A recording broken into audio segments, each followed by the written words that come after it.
I never thought a quiet Saturday morning would end with FBI agents standing on my porch, black SUVs lined up by my lawn, all because someone decided to cut a cable. And not just anyone. It was the president of our HOA, the woman who thought she had more authority than federal law itself. It started like any other weekend in Sycamore Ridge sprinklers, ticking kids arguing about who gets the basketball next, the smell of burnt toast from the house down the street. I was in my shack talking to a rancher out in the plains on my ham radio when everything went silent. No static, no voices, just the faint smell of ozone hanging in the air. My rig had gone dead mid-sentence, and that kind of silence, it doesn't happen by accident. I stepped outside, coffee mug in hand, and there she was, Mara Pierce. Mid-40s, crisp haircut, posture like she's posing for a community magazine cover. HOA president, enforcer of neighborhood perfection. She was walking across my side yard with a pair of pruning shears like she just finished trimming her roses. Only there weren't any roses, just my antenna cables cleanly sliced dangling from the siding like veins cut open. "This is a violation," she said, chin up, voice full of that artificial calm people use when they're completely drunk on control. "You were warned about unauthorized installations." I stared at the limp cable, then at the shears in her hand. "You know cutting licensed communications lines is a federal crime, right?" Her jaw twitched, but she didn't back down. She just clicked the shears shut and smiled that tight, empty kind of smile that says she thinks she's untouchable. "This neighborhood has rules," she said, "and I enforce them." That was the day I learned what kind of person she really was, someone who'd rather rewrite reality than admit she might be wrong. I didn't yell. Didn't threaten. I just walked back inside, powered down what was left of my equipment, and did the most boring, most effective thing I know. I filed a report. Quiet documentation beats loud indignation every time. By noon, the neighborhood already knew. Our cul-de-sac runs on gossip like it runs on sprinkler water. My buddy Duke showed up with that "you're not going to believe this" grin.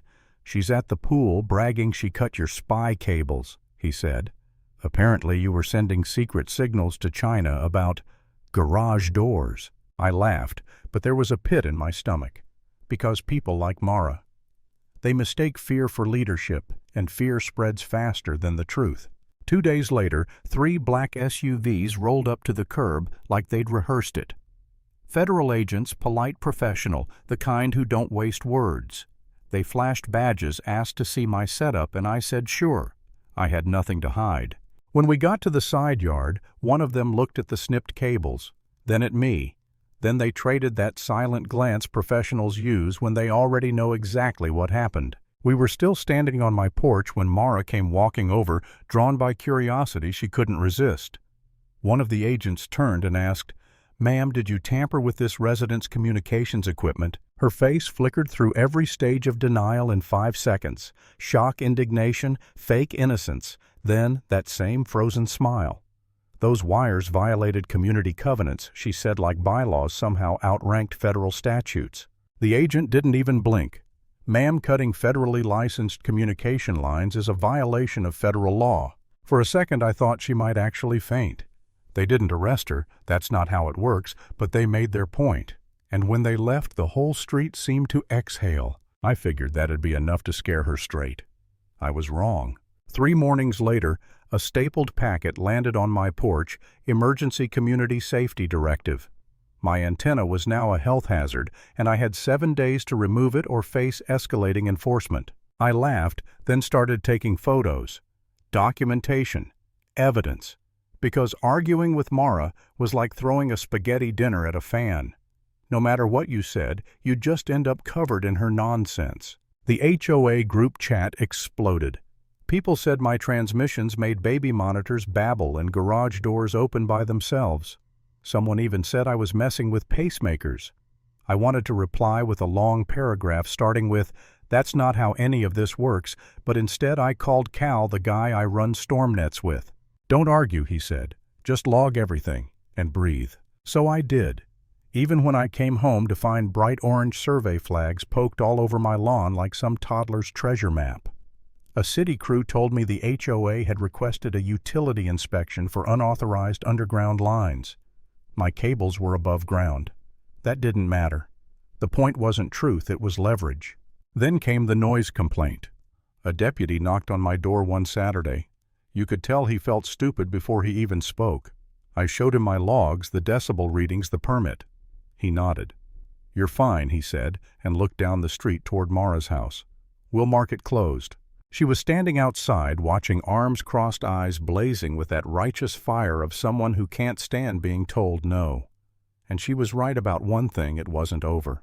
2 nights later, interference hit my signal. Bursts of static right when I keyed up deliberate jamming. It doesn't take much to buy a cheap jammer online, and even less to not care who else you're interfering with. I filed another report, flagged it as urgent. Those bands weren't toys, they're used for emergency weather fire rescue volunteer nets. A few hours later, a white van rolled down our street, antennas sticking up like a porcupine. The agents didn't even come to my porch this time. They went straight to hers.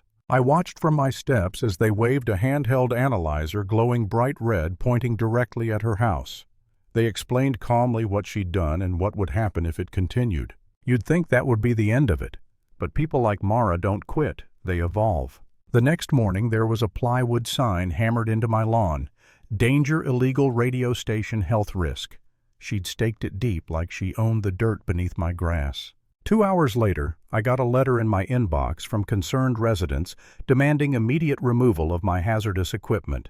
It read like something Mara wrote at 2 a.m. after a glass of Chardonnay and a Google search for legal-sounding phrases. Then came the HOA meeting. Half the neighborhood showed up. Mara stood at the front like a queen in exile, projecting slides about radiation plumes and signal contamination. She even brought a communications consultant, some guy in a cheap suit who looked like he got paid in HOA-approved gift cards. When they opened the floor, I walked up to the mic, heartbeat steady. "Everything you've heard is false," I said. "My station is federally licensed and compliant. The only illegal device found in this neighborhood didn't belong to me." The room went quiet. The consultant looked down at his shoes. Mara's face twisted, voice cracking. "He's faking evidence," she snapped. And in that moment you could feel it, the shift. The crowd wasn't on her side anymore. The illusion cracked. That night my shack went dark again. Not from power failure. Someone had pried open the breaker box outside and flipped every switch. I called the sheriff. This time they didn't brush it off. They took photos, wrote everything down. I didn't sleep. I sat there in the hum of silence, wondering if this was worth it. Maybe I was the problem. Maybe I should have just taken the antenna down and avoided the headache. I remember staring at the paperwork, thinking about giving in. And then my phone buzzed. It was Cal again. "Keep it boring," he said. "People like her burn themselves out. Just don't give her oxygen." That was the reminder I needed. 2 nights later, I woke up to the sound of metal creaking, my tower leaning like it had taken a punch. The guy wires had been slashed. The security camera caught shadows moving fast. Hoodies, sneakers, flashlights. Not enough for a jury, but enough for me to know the pattern. The agents told me to keep everything running like normal. Consistency helps us see the noise, one said. And then, things got weirder. Mara reinvented herself online, new username, same delusional energy. Now she was a whistleblower exposing secret federal plots. She hired men in polos who claimed they were private safety inspectors working for the HOA. I filmed them, told them to leave. They did, but not before one of them glanced at my camera like he wanted to memorize the lens. Then came the drone buzzing over my backyard like a mechanical mosquito. 10 minutes later, I got a text, a photo of me from above with 2 words, "Still watching." I saved it in a folder that had become a scrapbook of madness. A few days later, a packet signal appeared on a restricted band, the kind that lights up every government monitor in the region. The FBI van came back, antennas twitching like compass needles. They traced it to a rental house 2 doors down from Mara's. Inside they found high-power transmitters, racks of gear, a laptop still connected, and a man, someone I'd never seen, in handcuffs. Turns out he'd lost his license years ago. And guess who had been paying him under the table through an HOA consulting budget? Mara wasn't home that morning. Her social media went silent. The danger sign disappeared from my yard. For 3 days, Sycamore Ridge felt normal again. Then late one night I heard my name over a frequency no one should have been on. Male voice, calm. "You think you're safe?" Then silence. That was when I knew this wasn't over. 2 nights later my cameras caught 3 figures climbing my back fence. They moved like they'd done it before, straight toward the base of my mast. One had a cutter, another had a canister. I didn't go outside. I called 911, and the number the agents had given me, the one without a name attached. Law enforcement moved fast, too fast for coincidence. They'd been waiting. The 3 scattered. 2 didn't make it past the fence. The 3rd almost did until the porch light hit her face. Even under the glare I recognized her, Mara Pierce. And still, even in that moment, she stood tall, or tried to. "I'm protecting my community," she said, voice shaking as they cuffed her. Neighbors came out with their phones, little red record lights blinking in the dark. By the next afternoon, a local reporter was standing by my mailbox asking for comment. I kept it short. Licensed station. Ongoing investigation. Grateful for the professionals doing their jobs. The clip ran that night between a story about a pothole and a school board vote. And that was it. Mara was done. Not gone. People like her never disappear completely, but stripped of the power she worshipped. The HOA issued a statement about respecting federal law. The man she hired turned out to have a record longer than a radio antenna. Neighbors started waving again, that guilty, sheepish kind of wave people use when they remember you're human. A week later, I sat on my porch, coffee in hand, listening to the normal sounds of the neighborhood sprinklers, lawn mowers, laughter. My tower stood tall again, steady against the sky.